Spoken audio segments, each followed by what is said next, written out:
Le silence qui suivit la maladroite tentative d'excuse de Maître Dubois était plus lourd que l'air humide pressant contre les immenses baies vitrées du conseil d'administration du groupe Mercier.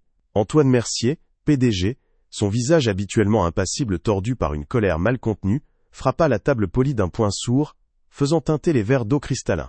Face à lui, les 3 délégués des Émirats arabes unis, drapés dans leurs diges d'achat immaculées, maintenaient une dignité glaciale, leur regard sombre trahissant une offense profonde et irréversible.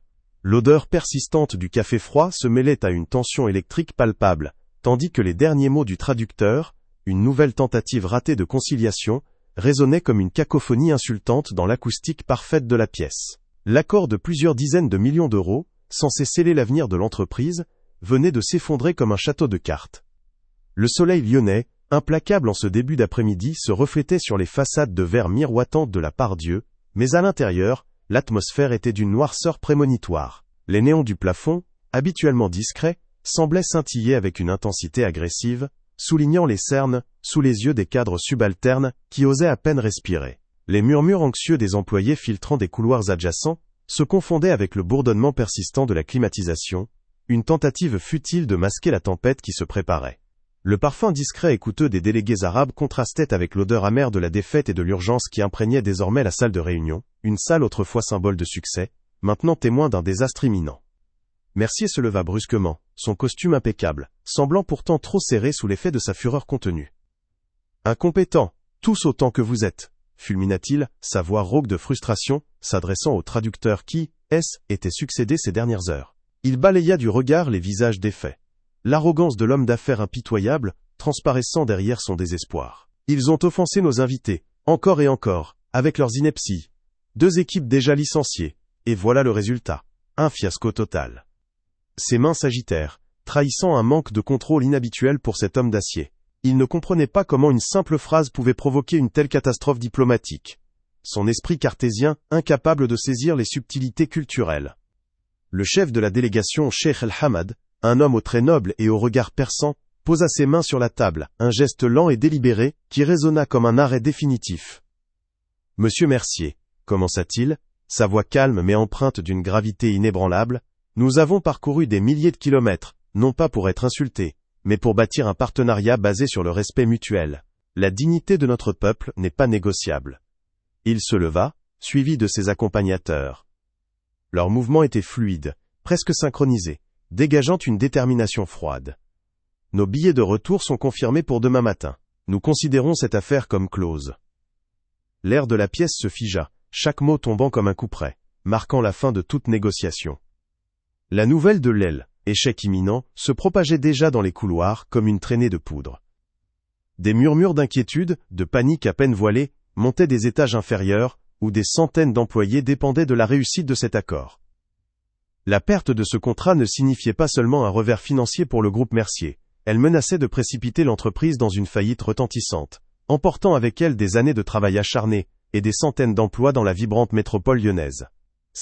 Était un coup dévastateur pour la réputation de la ville, qui se voulait un carrefour international des affaires. La pression était insoutenable, le temps écoulait inexorablement, et chaque tentative de résolution avait seulement aggravé la blessure. Mercier, le visage blême et défait, regarda les délégués quitter la pièce, leur pas résonnant avec une finalité glaçante dans le silence revenu. Il se laissa tomber sur sa chaise, le regard perdu dans le vide, les mains tremblantes, trahissant une vulnérabilité inattendue. Le silence était assourdissant, rempli des échos de sa propre impuissance et de l'orgueil brisé. Il avait tout essayé, dépensé des fortunes, épuisé toutes les ressources conventionnelles, et pourtant, le contrat était perdu, l'entreprise au bord du précipice. Plus personne à appeler, plus aucune solution à l'horizon. Était la fin. Mais au fond de lui, une question muette et lancinante commençait à émerger, une question que son esprit rationnel refusait encore d'articuler. Y avait-il vraiment une dernière chance, aussi improbable soit-elle, au-delà de tout ce qu'il pouvait concevoir, loin des tours de verre scintillantes de la Part-Dieu, dans un quartier populaire de Lyon, où les immeubles en briques rouges se serraient les uns contre les autres, et où l'odeur du pain frais se mêlait aux effluves des marchés de proximité, vivait Léa Dubois. À 14 ans, sa silhouette était menue, ses cheveux sombres souvent retenus en une tresse simple, et son visage, bien que juvénile, portait une expression d'une concentration intense, presque distante. Ses yeux, d'un brun profond, ne percevaient pas la lumière, mais son corps tout entier semblait une antenne sensorielle. Sa canne blanche à pointe rouge, qu'elle maniait avec une dextérité surprenante, n'était pas un simple instrument, mais une extension de son être, sondant le monde avec une précision infaillible. Chaque pas était mesuré, chaque obstacle anticipé, chaque texture du trottoir, ou chaque vibration de l'air, lui parlait d'un monde que la plupart des gens voyaient, sans réellement comprendre. Le monde de Léa était un kaléidoscope de sons, de textures et de schémas. Son esprit, méthodique et d'une logique implacable, trouvait refuge dans les langues, en particulier celle du Proche-Orient. L'arabe classique et ses dialectes modernes étaient son hyperfocalisation, une passion dévorante née de podcasts et de livres audio patiemment écoutés, de conversations avec des locuteurs natifs sur des forums obscurs. Elle ne se contentait pas des mots. Elle décomposait les schémas phonétiques, disséquait la grammaire complexe, et s'imprégnait des subtilités culturelles inhérentes à chaque expression. Sa mémoire était prodigieuse, capable de retenir des lexiques entiers et des règles grammaticales alambiquées, des poèmes anciens et des proverbes populaires, bien au-delà des capacités d'une personne de son âge. Pour elle, le langage était un puzzle infini, et chaque nouvelle langue maîtrisée ouvrait une fenêtre sur une nouvelle perception du monde. Pourtant, cette acuité sensorielle était aussi sa vulnérabilité. Un klaxon de camion résonnant soudainement dans la rue, le bourdonnement incessant d'une lumière fluorescente, ou la sensation inattendue de laine rêche contre sa peau pouvait la submerger en un instant. Des vagues de surcharge sensorielle la submergeaient alors, provoquant une désorientation et un besoin impérieux de se recentrer. Pour s'autoréguler, elle se balançait doucement, un mouvement rythmique et apaisant, où sortait de sa poche un petit objet en bois poli. Était un galet de bois de buis, parfaitement lisse et tiède, dont la sensation sous ses doigts l'ancrait dans le présent. Ses écouteurs à réduction de bruit, souvent calés sur de la musique classique, étaient une barrière essentielle contre les agressions sonores extérieures, lui permettant de maintenir ses routines strictes, garantes de son équilibre. Ses interactions sociales étaient souvent une danse délicate, incomprise par beaucoup. Sa communication était d'une clarté déconcertante, précise et directe, dénuée des inflexions émotionnelles ou des subtilités métaphoriques que la plupart des gens utilisaient instinctivement. Elle évitait le sarcasme, qu'elle trouvait illogique, et préférait la vérité brute, ce qui pouvait parfois heurter sans intention. Isabelle, sa mère, était son ancre, son interprète du monde, et sa plus féroce avocate, ayant appris à lire les besoins non-verbaux de Léa avec une intuition profonde.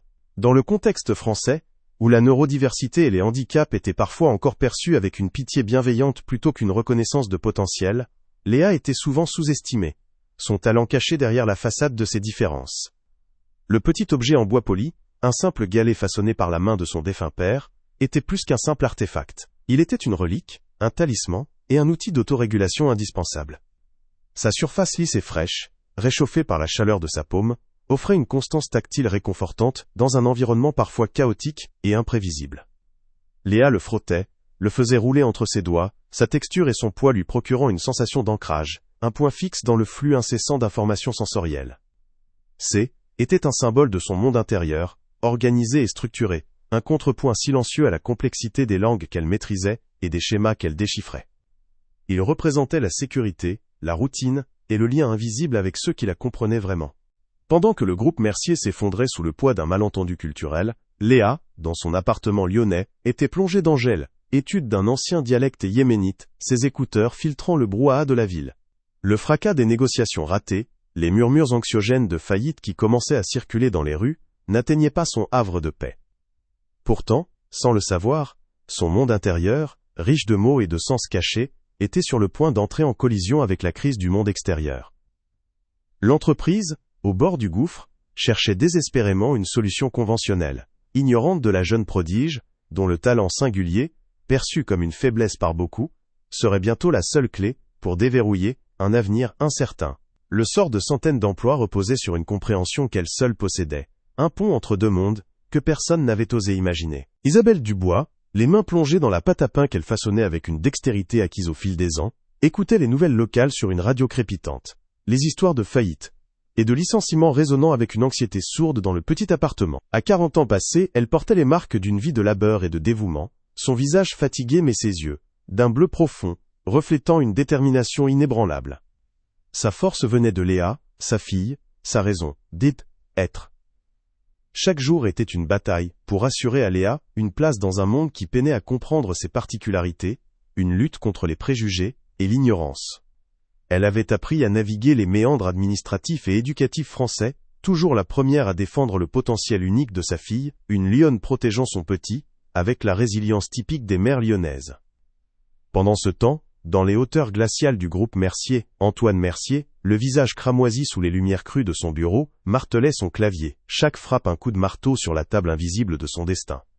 Son costume, habituellement impeccable, semblait froissé par la violence de sa frustration. Pour Mercier, la faillite N n'était pas une option. C était une humiliation, une tache indélébile sur son héritage. Il ne comprenait pas, voulait pas comprendre, la complexité des sensibilités culturelles qui avaient fait capoter l'accord. Des traducteurs incompétents. Des charlatans, grommelait-il à son écran, son mépris pour tout ce qui était pas quantifiable ou directement efficace transpirant de chaque pore. Le concept même de nuance ou de respect culturel lui paraissait une faiblesse, un obstacle à la progression de ses affaires. C'est dans ce chaos qu'émergea Camille Bernard, jeune assistante exécutive de Mercier, le cœur serré par l'atmosphère oppressante et les murmures de désastre qui circulaient. Âgée de 28 ans, son empathie naturelle la rendait sensible à la détresse de ses collègues, et le spectacle de Mercier, habituellement si sûr de lui, réduit à une fureur impuissante, lui tordait l'estomac. En écoutant le PDG fulminer contre elle, échec des experts et l'impossibilité de trouver une solution, une étincelle de mémoire traversa son esprit. Un atelier sur la neurodiversité, une discussion sur les talents cachés, et le nom d'une jeune fille aveugle avec une maîtrise linguistique incroyable, entendue lors d'un événement communautaire. L'idée était folle, impensable pour Mercier, mais dans ce naufrage, elle se sentait obligée d'explorer cette piste improbable. Le téléphone de Camille tremblait dans sa main moite, alors qu'elle composait le numéro d'Isabelle, son cœur battant la chamade. Elle n'avait qu'une mince connexion via un programme de soutien aux familles d'enfants neurodivers. De l'autre côté de la ligne, la voix d'Isabelle était d'abord hésitante, puis teintée d'une méfiance compréhensible. À côté d'Isabelle, oncle Marc, un homme au grand cœur et aux mains calleuses de mécanicien, écoutait, le front soucieux. Il connaissait le talent de Léa, mais aussi la cruauté du monde extérieur. Une gamine ? Pour un truc pareil ? Murmura-t-il, dubitatif mais prêt à soutenir sa sœur. Son affection pour Léa était inconditionnelle, un amour simple et pur qui contrastait avec le cynisme du monde des affaires. Camille, avec une voix tremblante mais déterminée, insista, peignant un tableau apocalyptique de l'entreprise. Isabelle, le combiné pressé contre son oreille, sentit un mélange d'incrédulité et d'une étrange lueur d'espoir. Exposer Léa à un tel environnement, au risque de la voir rejetée ou incomprise, était une idée terrifiante. Les souvenirs des regards condescendants, des mots blessants, des institutions qui avaient échoué à reconnaître la valeur de sa fille, affluèrent. Pourtant, la voix de Camille était empreinte d'une telle désespérance, et l'enjeu des centaines d'emplois, l'avenir d'une entreprise entière était immense. Et puis, il y avait la foi inébranlable qu'Isabelle portait en Léa, en cette capacité unique que personne d'autre ne semblait posséder. Était une décision déchirante, mais elle sentait au plus profond d'elle qu'il n'y avait plus d'autre choix. La décision fut prise. Isabelle raccrocha, son regard se posant sur Léa, qui, assise à la table de la cuisine, ses écouteurs à réduction de bruit sur les oreilles, était absorbée par un livre audio en arabe classique, le galet de bois poli tournant sans cesse entre ses doigts. Le monde extérieur, avec son tumulte et ses enjeux financiers colossaux, semblait si lointain de sa concentration sereine. Isabelle s'approcha, posa une main douce sur l'épaule de sa fille, et prit une profonde inspiration. La Pardieu, avec ses tours de verre impitoyables, les attendait. Était un voyage vers l'inconnu, une confrontation entre deux mondes que tout opposait, et le sort de beaucoup reposait désormais sur les épaules fragiles et pourtant si fortes d'une jeune fille aveugle, dont le talent allait être mis à chelle, épreuve comme jamais auparavant. La nouvelle de elle, échec catastrophique au groupe Mercier S, était propagée comme une traînée de poudre à travers Lyon, non seulement comme un potin d'entreprise, mais comme une prémonition glaçante de désastre économique. Les quais du Rhône, habituellement vibrants de l'activité des joggeurs et des terrasses de café, semblaient retenir leur souffle. Les discussions dans les marchés de la Croix-Rousse et les bouchons lyonnais N étaient plus centrées sur les dernières recettes ou les matchs de l'OL, mais sur les centaines d'emplois menacés, l'ombre de la faillite planant sur l'une des fiertés industrielles de la ville. Les journaux locaux commençaient à publier des articles alarmants, soulignant l'impact dévastateur sur l'image internationale de Lyon, qui se positionnait comme un carrefour majeur des affaires en Europe. Le temps écoulait, impitoyable, chaque heure rapprochant l'entreprise du précipice, et avec elle, des centaines de familles lyonnaises. L'urgence était palpable, une anxiété collective s'installant dans les rues, transformant l'atmosphère habituellement sereine de la ville. Dans son bureau, Antoine Mercier, reclus derrière ses baies vitrées offrant une vue imprenable sur la ville, était une tempête de fureur et de désespoir. Son téléphone, jeté sur la table, vibrait sans cesse de messages de cadres paniqués et d'investisseurs menaçants, mais il les ignorait tous, son esprit fixant, échec cuisant. Incompétence, ignorance, hurlait-il sans destinataire, ses poings serrés sur son bureau immaculé. Pour lui, la culture, était qu'un voile superflu sur des transactions claires, et l'idée que des idiomes puissent faire couler un empire était absurde. Il avait épuisé toutes les solutions conventionnelles, dépensé des fortunes en experts, qui n'avaient fait qu'aggraver la situation, et sa validisme inhérente le rendait aveugle à toute approche non standard. Son arrogance, nourrie par des décennies de succès, le rendait incapable d'envisager que la solution puisse venir d'ailleurs, d'une source qu'il aurait d'emblée jugée inférieure. Camille Bernard, son cœur battant à tout rompre, observait le chaos de son patron depuis le pas de sa porte, Lenny, écho de ses imprécations résonnant dans le couloir. La peur de la faillite et la détresse de ses collègues pesaient lourdement sur ses épaules. Elle se souvenait d'un atelier sur la neurodiversité, d'une discussion passionnée sur les talents cachés, et d'une jeune fille extraordinaire, maîtrisant des langues rares. L'idée était folle, une pure folie, mais dans ce naufrage imminent, elle se sentait poussée par une force invisible à tenter l'impossible. Elle composa le numéro d'Isabelle, sa main moite tremblant d'appréhension. « Madame Dubois, c'est Camille Bernard du groupe Mercier. Je sais que cela va vous paraître invraisemblable, mais l'avenir de centaines de familles dépend de ma question. Nous n'avons plus que quelques heures. » Sa voix, bien que tremblante, portait l'écho d'une détermination nouvelle, une lueur d'espoir dans l'obscurité. Au son du téléphone, Isabelle, qui venait de finir de pétrir une brioche, essuya ses mains farinées sur son tablier. La voix de Camille, urgente et désespérée, la saisit. Le nom groupe Mercier et le mot crise firent résonner en elle un mélange d'incrédulité et de vieille méfiance. Les souvenirs des regards condescendants, des rapports scolaires qui minimisaient le potentiel de Léa, des portes closes en raison de sa cécité et de son autisme, affluèrent. Exposer sa fille à un environnement aussi impitoyable, à la merci d'hommes comme Mercier, était une pensée déchirante.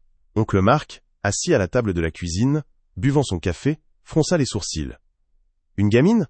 Pour une affaire pareille ? Tu es sûre, ma belle ? » C'est un monde de requins là-haut. Son affection protectrice pour Léa était palpable, un écho de la sienne. Isabelle pressa le combiné contre son oreille, son regard se perdant dans le jardin communautaire, visible depuis la fenêtre de la cuisine. Le poids de la décision était immense. D'un côté, la protection de Léa, son sanctuaire, son équilibre précieux. De l'autre, la voix de Camille, peignant un tableau apocalyptique. Des centaines d'emplois, des familles entières, l'avenir d'une entreprise lyonnaise emblématique. Et puis, il y avait cette foi inébranlable en Léa, en cette capacité unique qu'elle seule possédait, un don que le monde avait jusqu'alors refusé de reconnaître. Était une occasion, peut-être la seule, de prouver la valeur de sa fille, non pas malgré ses différences, mais astérisque grâce astérisque à elle. Le dilemme déchirait son cœur de mère protectrice, mais une lueur de courage et de détermination brillait dans ses yeux. Elle prit une décision, lourde de conséquences. Isabelle raccrocha, son souffle s'accélérant légèrement. Elle se tourna vers Léa, assise à la table, ses écouteurs à réduction de bruit sur les oreilles, le petit galet de buis poli tournant sans cesse entre ses doigts, tandis qu'elle écoutait un poème soufi en arabe classique. Son visage était une image de concentration sereine, son monde intérieur, riche et ordonné, contrastant vivement avec le chaos qui s'agitait à quelques kilomètres de là. Le tumulte des affaires, les millions en jeu, la panique des dirigeants, tout cela était un murmure lointain pour elle, une cacophonie filtrée par sa bulle sonore. Isabelle s'approcha doucement, posa une main affectueuse sur elle, épaule de sa fille, et prit une profonde inspiration. « Léa, ma chérie, commença-t-elle, sa voix douce mais chargée d'une gravité nouvelle, nous allons faire un petit voyage. Quelque chose d'important se passe, et ils ont besoin de toi. » Le destin de l'entreprise Mercier, et de tant de vies, reposait désormais sur les épaules, à la fois fragiles et étonnamment solides, de cette jeune prodige. Isabelle et Léa arrivèrent au siège du groupe Mercier, une forteresse de verre et d'acier qui tranchait brutalement avec les immeubles en briques rouges de leur quartier. L'air conditionné glacial, le bourdonnement aigu des néons et l'odeur métallique du désinfectant agressèrent immédiatement les sens hypervigilants de Léa. Elle serra le galet de buis dans sa main, ses écouteurs déjà en place, filtrant le fracas des discussions anxieuses et le claquement des talons sur le marbre poli. Les regards curieux, mi-pitié, mi-doute, se posaient sur sa canne blanche, sur ses yeux sombres qui ne voyaient pas, mais qui semblaient pourtant scruter l'invisible. Mercier, passant à toute vitesse dans le hall, les balaya d'un regard dédaigneux, un murmure exaspéré échappant de ses lèvres. Encore une perte de temps. Isabelle, le dos droit, serra la main de sa fille, un bouclier silencieux contre l'hostilité ambiante. Ses propres sens maternels à l'affût de toute menace, prête à défendre la dignité de Léa, dans ce monde impitoyable. L'odeur de café brûlé et de frustration flottait lourdement. Dans une salle de réunion secondaire, Mercier, l'impatience gravée sur son visage, fit signe à un nouvel expert linguistique. Ce dernier, un homme aux allures universitaires, commença une présentation PowerPoint remplie de graphiques complexes et de théories sur la communication interculturelle, son ton monocorde résonnant dans la pièce. Il proposa une nouvelle formulation, un euphémisme alambiqué censé adoucir le message initial. Léa, assise discrètement dans un coin à l'aile, écart, avait retiré un écouteur, son ouïe fine décomposant chaque mot, chaque inflexion. Elle percevait l'artifice, la superficialité de l'approche, la tentative de masquer une offense profonde par une pirouette sémantique. Son esprit méthodique identifiait les dissonances entre les mots choisis et les schémas émotionnels qu'elle avait déjà entendus des enregistrements des délégués. Le galet de buis tournait entre ses doigts, un point d'ancrage dans cette cacophonie intellectuelle, tandis que l'expert concluait, manifestement satisfait de sa solution académique et déconnecté de la réalité. Le lendemain matin, la nouvelle proposition fut transmise au délégué arabe, qui avait accepté à contre-cœur une dernière rencontre. L'atmosphère était tendue, presque irrespirable. Le chef de la délégation, Cheikh Al-Hamad, écouta la nouvelle interprétation avec une politesse glaciale, ses yeux sombres trahissant une irritation grandissante. Sa réponse fut brève et sans appel, un refus catégorique voilé de formules courtoises qui, pour Léa, révélait une offense redoublée. Elle avait replacé ses écouteurs, mais son attention était rivée sur les sons de la salle, les micro-expressions vocales, le rythme des respirations. Elle entendait la déception dans le soupir retenu d'Isabelle, la fureur contenue de Mercier qui serrait les dents, et surtout, la résignation profonde dans la voix du cheikh. Léa percevait les schémas de l'aile, échec, la répétition des mêmes erreurs, l'incapacité des experts à saisir l'essence même du problème, le cœur de la dignité blessée. Mercier, le visage défait, hurla de frustration après le départ des délégués. Ils se moquent de nous. Ces charlatans ne servent à rien, fulmina-t-il, faisant écho aux propos d'un Lyonnais exaspéré. Camille, le cœur lourd, tentait de le calmer, mais ses efforts étaient vains. Elle tenta timidement de suggérer que Léa pourrait avoir une approche différente, mais Mercier la coupa net. Une gamine aveugle ? Vous plaisantez, Camille. Regardez-la, elle est perdue dans son monde. Nous avons besoin de solutions concrètes. Pas de pitrerie. Ces paroles, d'une cruauté involontaire, résonnèrent dans la pièce, renforçant l'impression d'invisibilité de Léa. La jeune fille, imperturbable en apparence, enregistrait chaque mot, chaque intonation acide, les analysant avec la même rigueur que les dialectes anciens. Le rejet, bien que familier, ne la déstabilisait pas. Il alimentait plutôt sa propre conviction silencieuse que le monde extérieur était souvent aveugle à ce qui importait vraiment. Une dernière tentative fut orchestrée par des consultants en négociation de crise, dépêchés en urgence depuis Paris. Ils proposèrent une concession financière majeure, pensant que l'argent pourrait apaiser l'offense. La scène se déroula dans une salle adjacente, Léa et Isabelle observant depuis l'encadrement de la porte, le bruit des projecteurs et le cliquetis des stylos étant une torture sensorielle pour Léa. Les consultants, avec une assurance feinte, présentèrent leur offre de paix, mais la réponse du cheikh fut d'une froideur polie, insistant sur le fait que l'honneur n'est pas à vendre. Léa, ses doigts frottant le galet, percevait la nuance dans son refus, une dignité blessée que l'argent ne pouvait panser. Elle décomposait mentalement les phrases, identifiant les lacunes culturelles, les expressions malheureuses qui avaient transformé un simple désaccord en un gouffre insondable. Elle était là, silencieuse, une ombre invisible, mais son esprit était un réceptacle précis de chaque erreur, chaque faux pas, chaque opportunité manquée. La tension atteignit son paroxysme lorsque Cheikh Al-Hamad se leva, ses deux accompagnateurs se joignant à lui dans un mouvement synchronisé. « Messieurs, notre temps est précieux. Nous regrettons sincèrement que le respect mutuel ne puisse être établi. Nos vols sont confirmés pour l'aube. Nous considérons cette affaire comme close. » Ces mots, prononcés avec une calme finalité, tombèrent comme un coup près.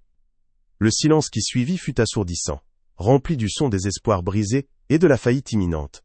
Mercier s'effondra sur sa chaise, le visage entre les mains, vaincu. Léa, toujours en arrière-plan, avait tout entendu. Elle avait analysé chaque ton, chaque pause, chaque mot. Ce N était pas une simple affaire de traduction, mais une compréhension profonde de l'aile, âme culturelle qui manquait. Tandis que les délégués se dirigeaient vers la sortie, leur pas résonnant avec une implacable finalité, Léa serra le galet de buis, son esprit une bibliothèque vivante de langues et de schémas, prête à offrir une solution que personne n'avait osé envisager, une dernière carte dans ce jeu perdu. Isabelle et Léa arrivèrent au siège du groupe Mercier, une forteresse de verre et d'acier, contraste saisissant avec leur quartier aux briques rouges. L'air conditionné glacial, le bourdonnement aigu des néons et l'odeur métallique du désinfectant agressèrent immédiatement les sens hyper-vigilants de Léa. Elle serra le galet de buis dans sa main, ses écouteurs déjà en place, filtrant le fracas des discussions anxieuses et le claquement des talons sur le marbre poli. Les regards curieux, mêlant pitié et doute, se posaient sur sa canne blanche, sur ses yeux sombres qui, bien que dépourvus de vision, semblaient scruter l'invisible.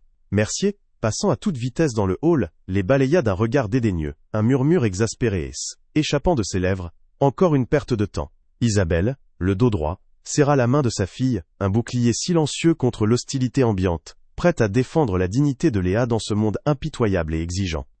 Dans une salle de réunion secondaire, Mercier, l'impatience gravée sur son visage, fit signe à un nouvel expert linguistique.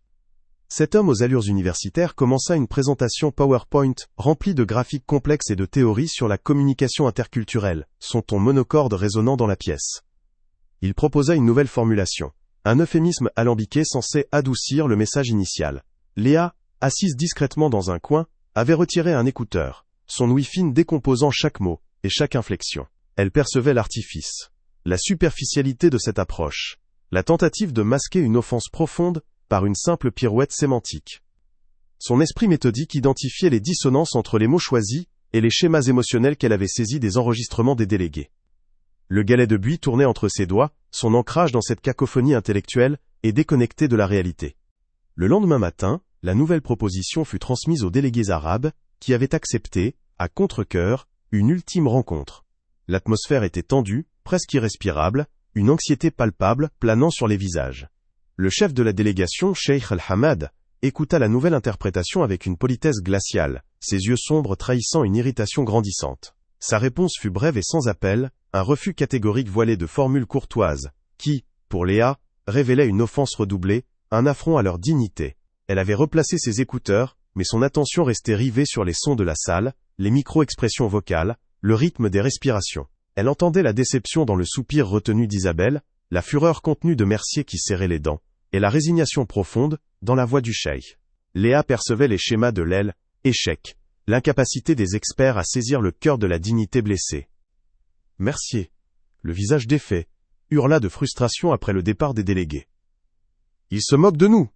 Ces charlatans ne servent à rien, » fulmina-t-il, faisant écho aux propos d'un Lyonnais exaspéré.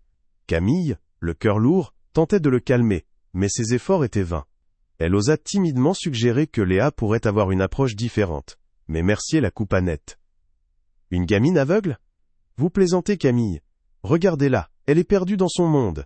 Nous avons besoin de solutions concrètes, pas de pitreries. » Ces paroles, d'une cruauté involontaire, résonnèrent dans la pièce, renforçant l'impression d'invisibilité de Léa.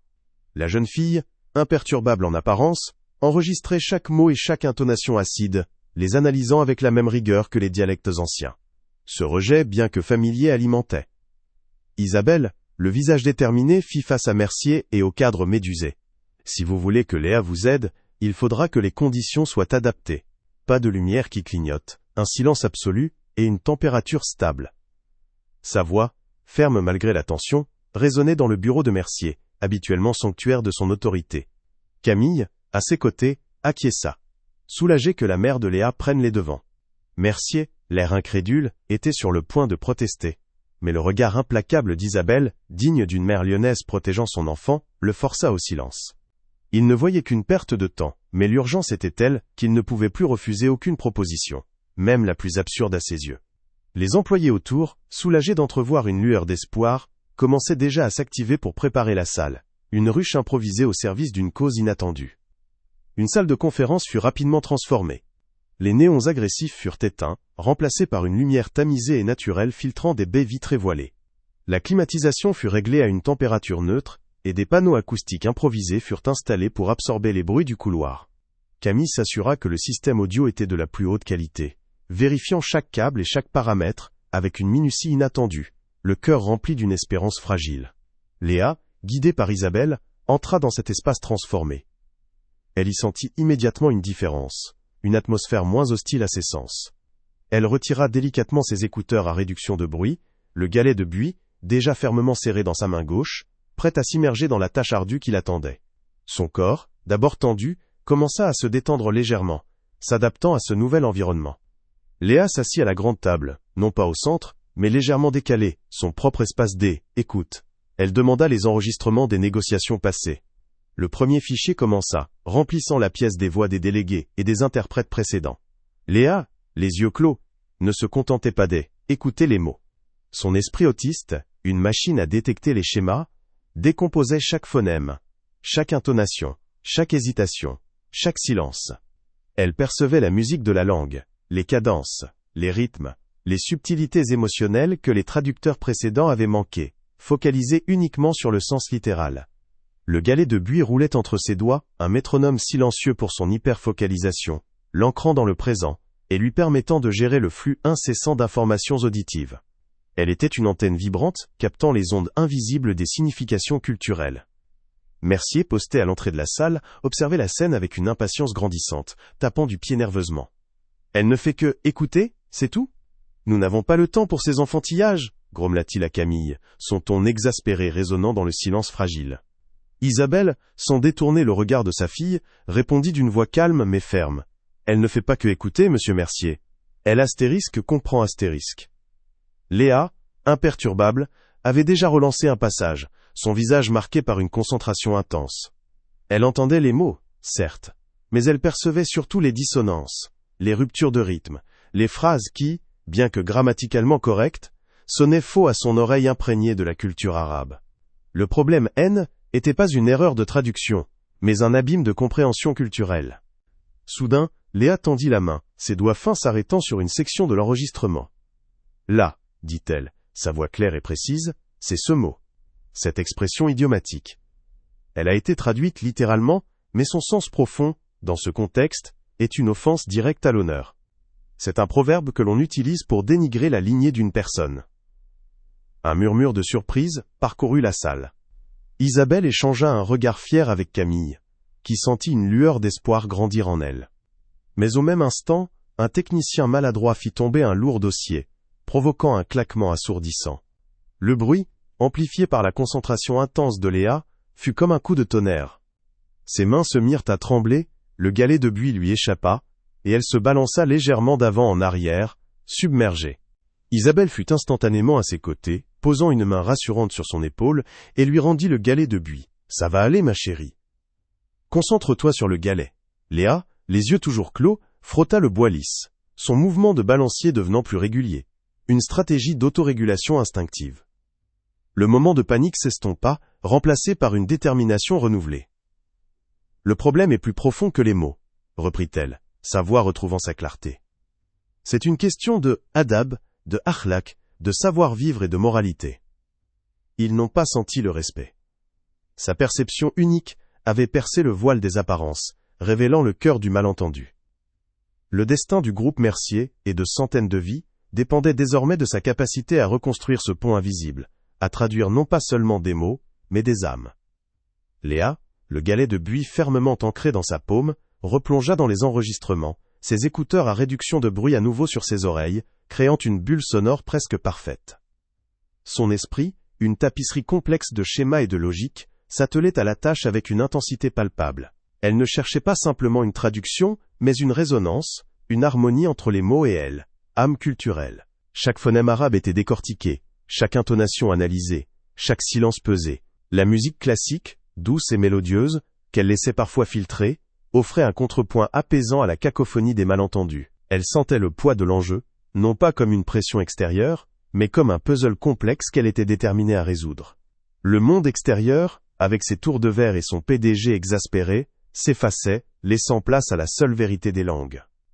Après des heures d'écoute ininterrompue, entrecoupée de pauses courtes et ritualisées où Isabelle lui tendait de l'eau ou un fruit, Léa releva la tête, ses yeux sombres fixant un point invisible.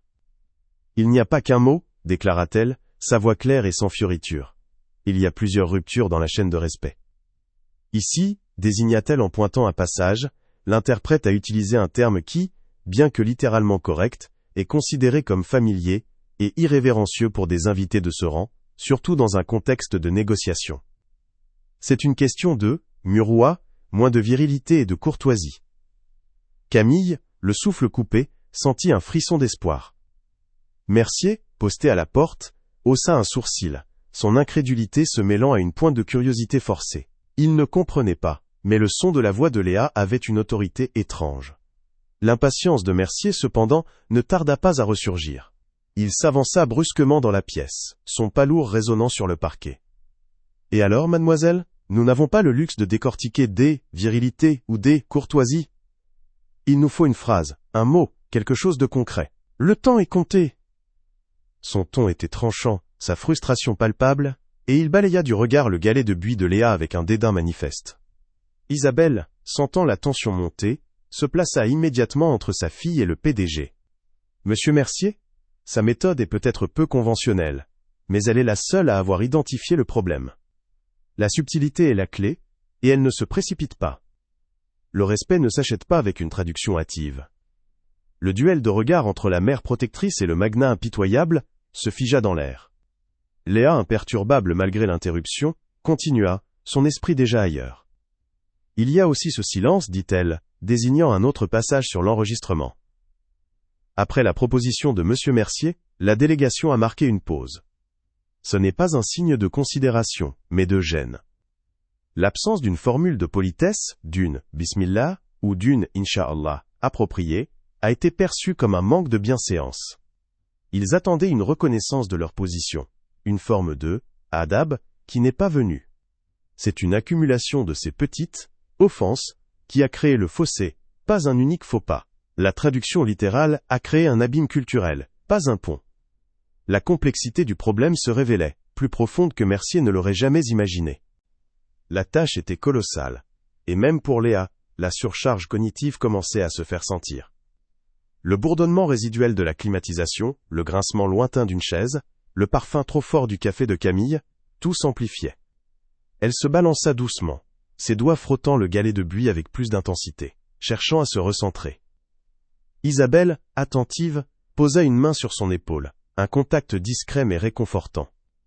Mercier, observant ce qu'il percevait comme une bizarrerie, murmura à Camille. « Elle est fatiguée. Nous perdons notre temps. Il nous faut une solution, pas une séance de méditation. » Son manque de compréhension de l'autorégulation de Léa était flagrant, une nouvelle illustration de son incapacité à voir, au-delà des apparences et des normes qu'il s'y était fixé. Pourtant, au milieu de cette tension et de cette fatigue, une étincelle jaillit dans l'esprit de Léa. Elle prit une profonde inspiration, ses yeux s'ouvrant légèrement, fixant le vide avec une clarté intérieure. « Je crois que je sais, » dit-elle, sa voix plus forte, emplie d'une nouvelle certitude. « Il faut reconstruire le respect à travers la poésie et l'histoire, pas seulement les mots. Utiliser un dialecte spécifique, celui de la région d'origine du Chéé, et faire référence à une tradition orale. C'est le seul moyen de toucher leur cœur. » Un silence de stupéfaction s'installa. Mais au même instant, le téléphone de Camille sonna de manière stridente. Était l'aéroport. Les délégués arabes venaient de confirmer l'heure de leur départ définitif, dans moins de 2 heures. La solution était là. Mais le temps, lui, était sur le point de épuisé. Le silence dans le hall d'entrée du groupe Mercier était d'une intensité assourdissante, brisé seulement par le sifflement discret de l'air conditionné et le claquement sec des talons des délégués arabes sur le marbre poli, leurs figures impénétrables se dirigeant vers la sortie. L'odeur persistante du café froid se mêlait à l'effluve métallique de l'aile échec. Antoine Mercier, le visage ravagé, tentait désespérément de retenir Cheikh Al-Hamad, sa voix rauque de supplication, mais en vain. C'est alors que Camille, le cœur martelant sa poitrine, guida doucement Léa et Isabelle vers le groupe. Les regards des employés, mi-curieux, mi-désespérés, se posèrent sur la jeune fille à la canne blanche, ses écouteurs à réduction de bruit déjà en place. Mercier, exaspéré, balaya la scène d'un regard méprisant. « C'est absurde. Vous gaspillez nos dernières secondes. » Isabelle, le dos droit, serra la main de Léa, un bouclier silencieux contre la tempête d'incrédulité et de validisme. Léa, le galet de buis tiède dans sa paume, s'assit calmement au bout de la grande table de réunion, un point d'ancrage dans le chaos ambiant, tandis qu'Isabelle se tenait à ses côtés, son regard protecteur. Les délégués, interloqués par cette interruption inattendue, s'arrêtèrent, leur corps encore orienté vers la sortie, un mélange de curiosité polie et d'impatience visible sur leurs traits. Léa, le visage tourné vers le cheikh, prit une profonde inspiration. Sa voix, étonnamment claire et mélodieuse, résonna dans le silence retrouvé de la pièce. Elle ne prononça pas un mot de français, mais commença à parler en arabe, un dialecte spécifique, celui des régions du Golfe, avec une cadence et une intonation d'une justesse frappante, comme si elle avait vécu toute sa vie dans ce pays lointain. Le son était une caresse inattendue pour les oreilles des délégués, un pont jeté par-delà les malentendus. Les mots de Léa se déroulaient avec une fluidité déconcertante. Elle ne se contenta pas de traduire, mais expliqua, avec une précision chirurgicale, la connotation culturelle exacte du terme qui avait offensé les délégués. L'expression utilisée, qad dakhala al-haditha, bien que littéralement, il est entré dans la conversation, porte, dans votre dialecte, une signification très différente, commença-t-elle, son hyperfocalisation palpable. Elle suggère une intrusion impolie, un manque de adab, de savoir-vivre, comparé à un invité qui s'invite sans y être convié. C'est comme le proverbe bédouin, celui qui entre sans saluer, repart sans être vu. C'est un affront à l'honneur de l'hôte. Les yeux du cheikh Al-Hamad, initialement plissés de scepticisme, s'ouvrirent, ses sourcils se haussant de surprise, une lueur de compréhension traversant enfin son regard. Poursuivant son explication, Léa offrit des excuses formulées avec une sensibilité culturelle impeccable, une danse verbale de respect et d'humilité. Nous vous prions d'accepter nos plus sincères regrets pour cette méconnaissance culturelle, non pas malveillance, mais ignorance involontaire. La valeur de la muru'a, la virilité, l'honneur, la courtoisie, est une lumière que nous cherchons à comprendre et à honorer. Sa voix, dépourvue d'inflexions émotionnelles superflues, n'en était pas moins empreinte d'une vérité désarmante, touchant au cœur de la dignité blessée. Les délégués, figés, semblaient absorber chaque mot, chaque nuance. Leur visage auparavant tendu, commençait à se détendre, la colère cédant la place à un étonnement manifeste. Mercier, à quelques pas, restait bouche bée, son arrogance s'effritant sous le poids de la vérité. Léa, sentant la tension se relâcher, proposa alors une nouvelle formulation pour le contrat, non seulement précise linguistiquement, mais aussi profondément respectueuse des sensibilités arabes. Au lieu de dakhal al-haditha, nous pourrions employer tasharrafa bil muhaddatha, il a eu l'honneur de la conversation, expliqua-t-elle. Et pour sceller notre engagement, nous suggérons un avenant intégrant la valeur de la parole donnée et de la confiance mutuelle, des piliers de votre culture, non pas comme une clause légale, mais comme une promesse spirituelle et humaine. Elle détaillait la proposition avec une clarté désarmante, son esprit autiste tissant des liens complexes entre la légalité et elle, éthique, entre les mots, et l'elle, âme. Les délégués échangèrent des regards, un murmure d'approbation parcourant leurs rangs. L'impact fut immédiat et palpable. Cheikh Al-Hamad, dont le visage avait retrouvé sa sérénité, fit un geste de la main, et ses accompagnateurs cessèrent toute velléité de départ. Un sourire, le premier depuis des jours, illumina le visage du chef de la délégation. Il se leva, et avec une dignité empreinte d'une admiration nouvelle, s'inclina légèrement devant Léa, un geste de respect profond et inattendu. Votre sagesse, jeune femme, a éclairé ce que nos traducteurs n'ont su voir. L'affaire n'est pas close. Elle ne fait que commencer. Le contrat était sauvé, les négociations reprenaient, mais surtout, l'arrogance de Mercier S était effondrée, remplacée par une honte cuisante, et une admiration forcée pour celle qu'il avait jugée inutile.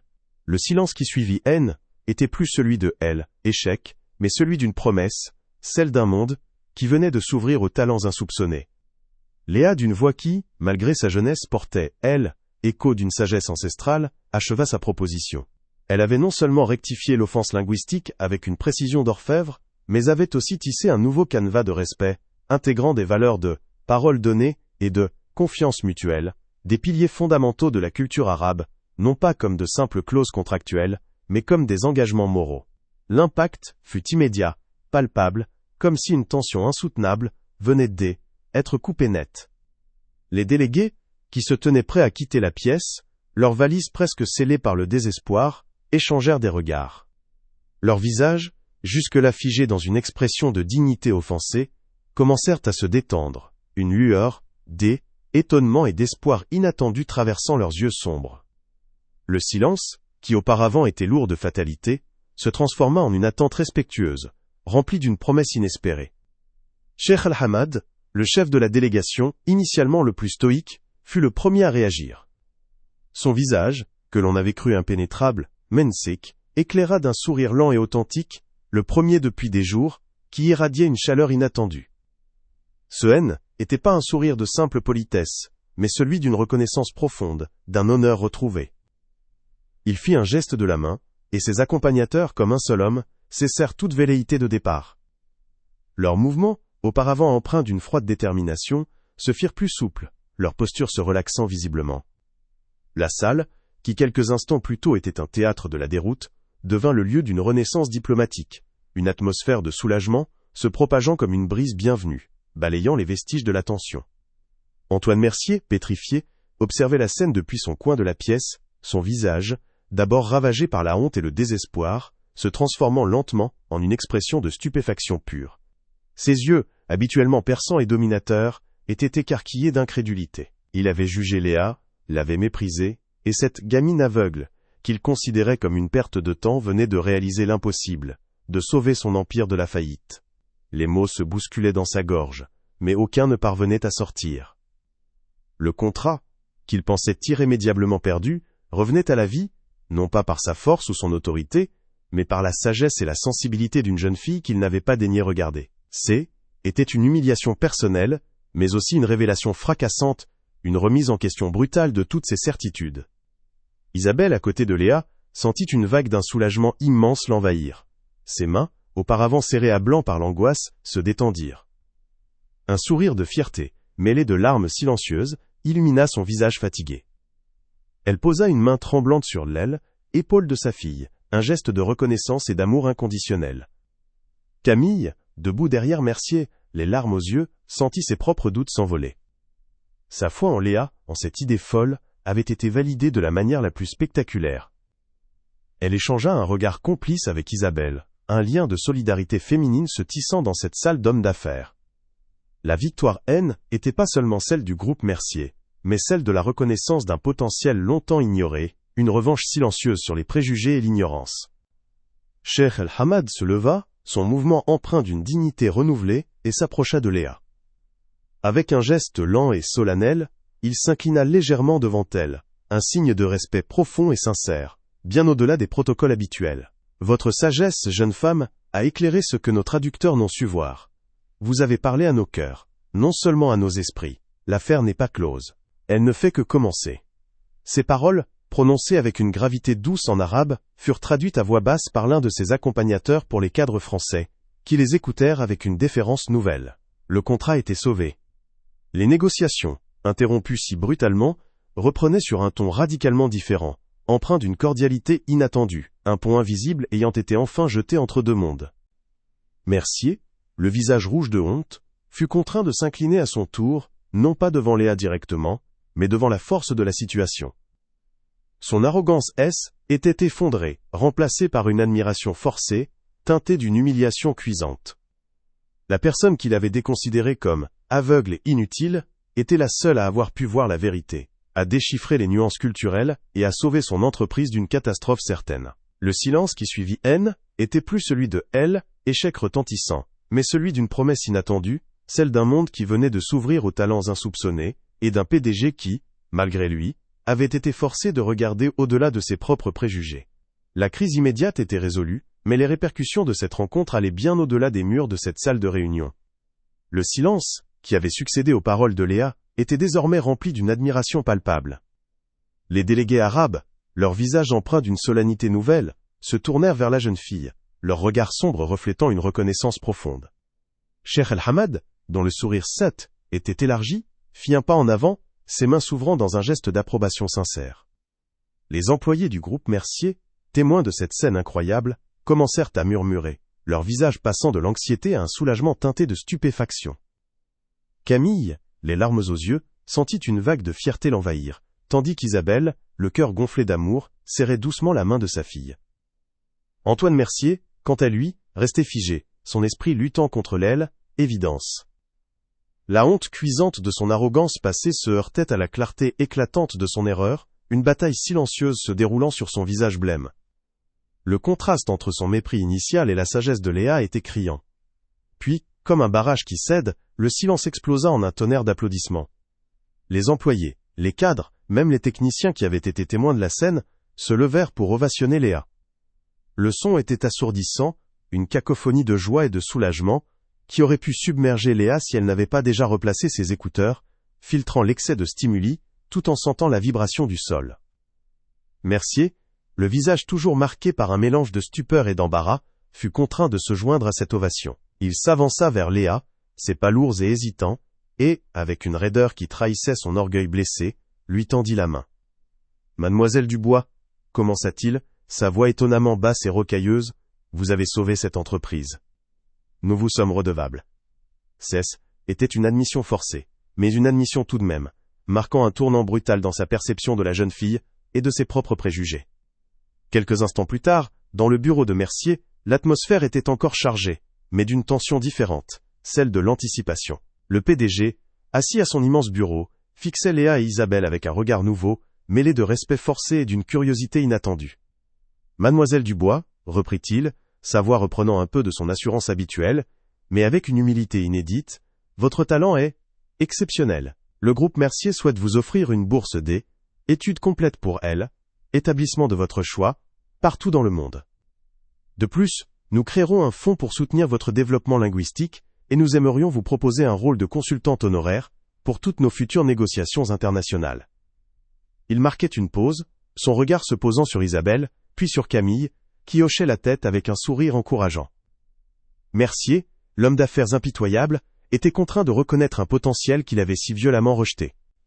Isabelle, le cœur battant la chamade, écouta les propositions avec une fierté immense, mais aussi avec une prudence maternelle. Elle avait combattu trop longtemps pour la reconnaissance de sa fille pour ne pas se méfier des volte-face soudaines. « Nous apprécions grandement, monsieur Mercier, » répondit-elle, sa voix ferme. « Mais la priorité restera toujours le bien-être de Léa et son autonomie. » Léa, imperturbable, avait écouté les mots de Mercier, non pas avec l'excitation qu'on aurait pu attendre, mais avec son esprit analytique. Elle avait déjà commencé à mentalement répertorier les dialectes qu'elle pourrait perfectionner grâce à la bourse, les nouvelles structures linguistiques à explorer. Le galet de buis tournait entre ses doigts, son ancrage silencieux, tandis que son esprit cartographiait déjà les continents linguistiques qui s'ouvraient à elle. Pour elle, la récompense résidait dans l'accès à plus de savoir, plus de schémas à déchiffrer. La transformation au sein du groupe Mercier fut rapide et étonnante. Inspiré, ou contraint par la force des choses, par, elle, événement, Mercier, sous l'impulsion discrète mais déterminée de Camille, initia de nouvelles politiques d'inclusion et de neurodiversité. Des programmes de sensibilisation furent mis en place, des aménagements furent envisagés pour les employés ayant des besoins spécifiques, et l'entreprise parraina des associations locales, œuvrant pour l'autisme et les handicaps. Les murmures de désespoir laissèrent place à des conversations sur le potentiel caché et l'arabo-richesse de la différence. Le choc initial de la faillite évitée de justesse avait forcé une introspection collective, brisant des décennies de dogmes validistes.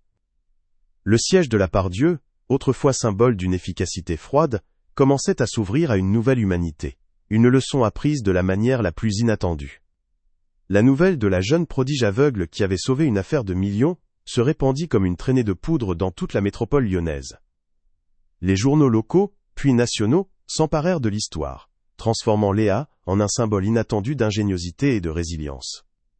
Son école, et d'autres institutions éducatives de la région, commencèrent à réévaluer leurs approches, cherchant à adapter leurs méthodes pour libérer le potentiel des élèves ayant des besoins spécifiques, inspirés par son succès.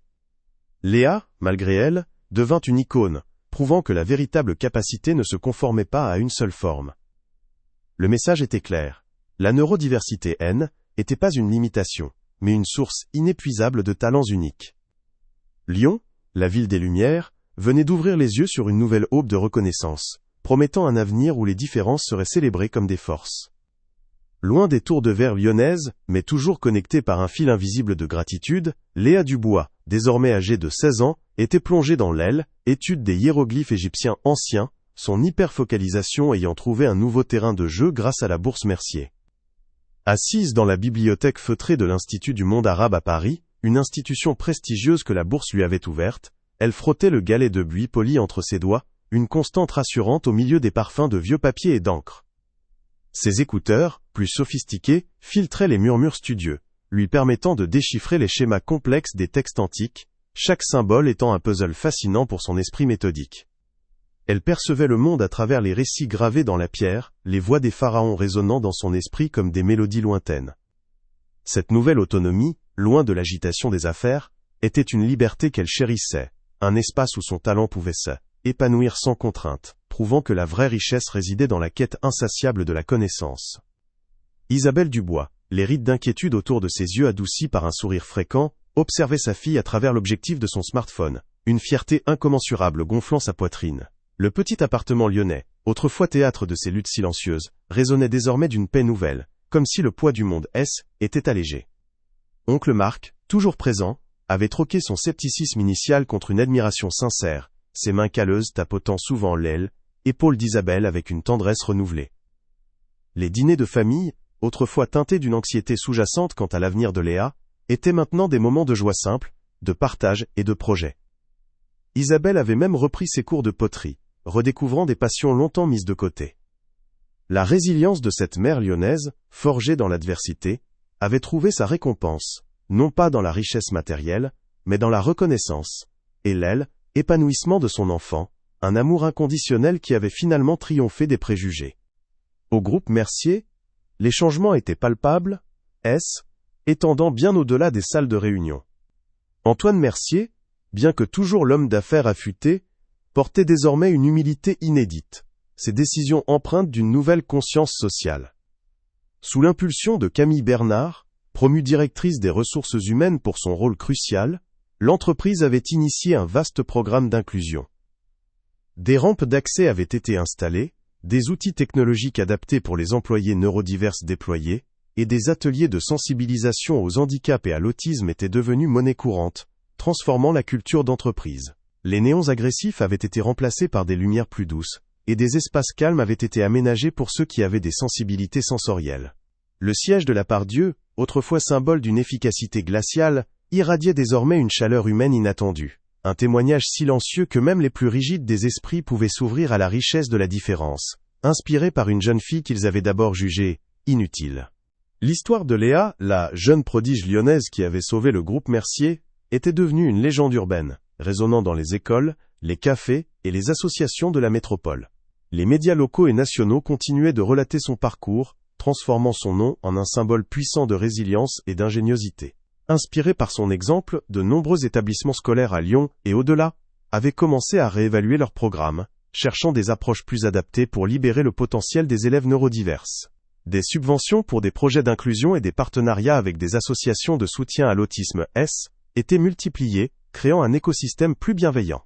La ville, avec ses traboules ancestrales et ses fresques murales, semblait avoir ajouté une nouvelle couche de lumière à son identité, celle d'une communauté qui, par la grâce d'une jeune fille aveugle, avait appris à regarder au-delà des apparences, à célébrer la diversité comme une force, et à comprendre que le véritable talent se nichait souvent là où on l'attendait le moins. L'héritage de Léa dépassait largement la simple résolution d'un contrat commercial. Son histoire résonnait comme un puissant manifeste pour l'inclusion, un rappel poignant que le véritable potentiel humain ne se mesurait ni à la vue, ni à la conformité aux normes sociales. Elle avait démontré avec une éloquence silencieuse que la neurodiversité n'était pas une faiblesse à corriger, mais une lentille unique à travers laquelle le monde pouvait être perçu avec une profondeur et une précision inégalées. Le respect, la solidarité et la famille, valeurs profondément ancrées dans la culture française, avaient trouvé en son parcours une illustration éclatante. En brisant les chaînes du validisme et des préjugés, Léa avait ouvert les portes à une nouvelle compréhension, celle que chaque individu, avec ses particularités, portait en lui une richesse inestimable, capable de éclairer les chemins les plus sombres et de transformer les échecs en victoires inattendues. Son existence était devenue une leçon vivante de justice et d'humanité. Et ainsi, sous le ciel changeant de Lyon, Léa continuait son chemin, non pas comme une héroïne acclamée par la foule, mais comme une jeune femme en paix avec elle-même, son esprit toujours en quête de nouveaux schémas, de nouvelles langues à déchiffrer. Le galet de buis, usé par le temps et le frottement de ses doigts, restait son compagnon fidèle, un symbole silencieux de sa résilience et de son ancrage. Son talent, autrefois invisible, avait non seulement sauvé une entreprise, mais avait aussi semé les graines d'une transformation collective, prouvant que la capacité la plus profonde résidait dans la capacité à voir au-delà de ce qui est visible. L'avenir, pour elle, et pour tous ceux qu'elle avait touchés, s'annonçait plus lumineux, teinté d'espoir, et de la promesse d'un monde, où chaque différence serait célébrée comme un don précieux, une mélodie unique, dans la grande symphonie de l'humanité.